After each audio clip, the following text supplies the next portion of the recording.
Oh, saw, dude. And I'm Carlos. Howard, what's your name? Well, guess what? I don't care. This is us here on Anything But Ordinary News, and I don't know, it's just like anything but ordinary. And I just want to welcome all you for watching, and thank all you for watching. And I just want to introduce my friend Scott here, Scotty H. He's gonna be doing Scotty H is gonna be doing current events. Myself, I'm gonna be doing world events. Jessica with environment, and Kushbu with natural events. Now, Scotty H with current events. Scott. Thanks, Carlos. In the latest news article, it has mutated and infected thousands of people in Guinea, Libya, Sierra Leone, and Nigeria. A study led by Jeremy Lubin says our data shows that GPA82b increases infectivity in Ebola for a variety of human cells and tissue culture. It is associated with increased mortality in humans. Scientists believe this outbreak started with a boy getting bit by an infected fruit bat. The virus has now been cleared from Guinea, but I don't think it's gone yet. Oh, thank you, Scott, for that interesting story. Now I'm going to talk to you about world events. Iraq is gaining momentum on gaining Mosul. The U.S. have strongly signaled that the start of a new problem to regain Iraq from ISIS. There has also been an argument about us, the United States, giving the Kurds additional weaponry like tanks and bullets.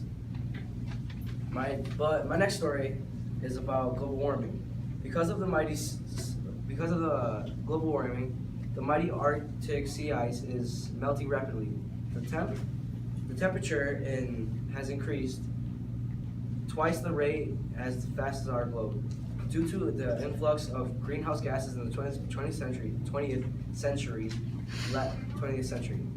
Lastly, the Australian police found a koala in a woman's bag. The koala's name was Alfred, and the woman who tried to steal it was 50 years old. Now, on to Jessica with news on the environment. Jessica.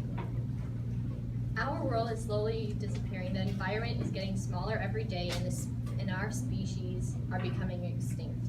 Some animals that are endangered are jaguars, cross river gorillas, and the golden lion. You can donate to the World Wildlife Fund to help save these poor animals. My second story is about two-headed sharks. They keep popping up and no one knows why.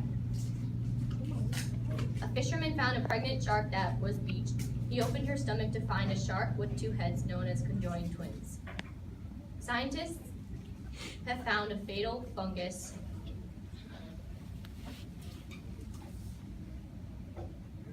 Candida auris that has caused 4 deaths already. This is no ordinary fungus. It doesn't respond to any medication that treat fungal infections. It is a superbug to yeast and makes a severe wound in the bloodstream. Lastly, ever wonder why woodpeckers peck into trees and never get headaches? Well, therefore, woodpeckers have a brain that is 0.07 ounces, and the smaller the brain is, the less damage that is done to it. They also have an extremely hard skull, but it's on the outside of their head, but it's covered by feathers. Thanks, Jessica, for those great stories. I think I learned something new today. Now on to Kushbu with natural disasters. A couple of years ago, about 45 years ago, the Great Chicago Fire that lasted for 2 days. It was a deadly disaster in 1871, which destroyed everything, including buildings, homes, and churches. It killed 300 people and caused $200 million in damages. On that day, the weather was hot and dry, leaving the ground parched and the city were river. On Sunday evening, October 8, 1871, just after 9 o'clock, a fire broke out in a barn behind the home at 13 Decameron Street. The firefighters, exhausted from fighting the large fire, they were first sent to the wrong place, but when they arrived at the correct place, the fire was raging out of control. The flare quickly spread east and north. After 2 days, rain finally began to fall. On the morning of October 10, 1871, the fire died out, leaving complete devastation in the heart of the city. It was one of the most spectacular events of the 19th century, and no one knows how the fire started in the barn. But some people thought that it started by a cow throwing a lamb from the stable. Thanks for that sad story. I cried. Now on to Scott with weather. Scott. Yes, for the weather today, abundant sunshine, high around 60 degrees Fahrenheit. The humidity will be 72% for today, and the winds will be 4 miles per hour, with a 10% chance of rain. Did you miss the supermoon? If you did, you're going to have to wait until 2034. The moon hasn't been this close to Earth since 1948. On November 14th, 2016, the moon was brighter and bigger than it ever was. Did you know that Denver might get some snow next week? I don't think I'm ready to get snow. How about you guys? Nah.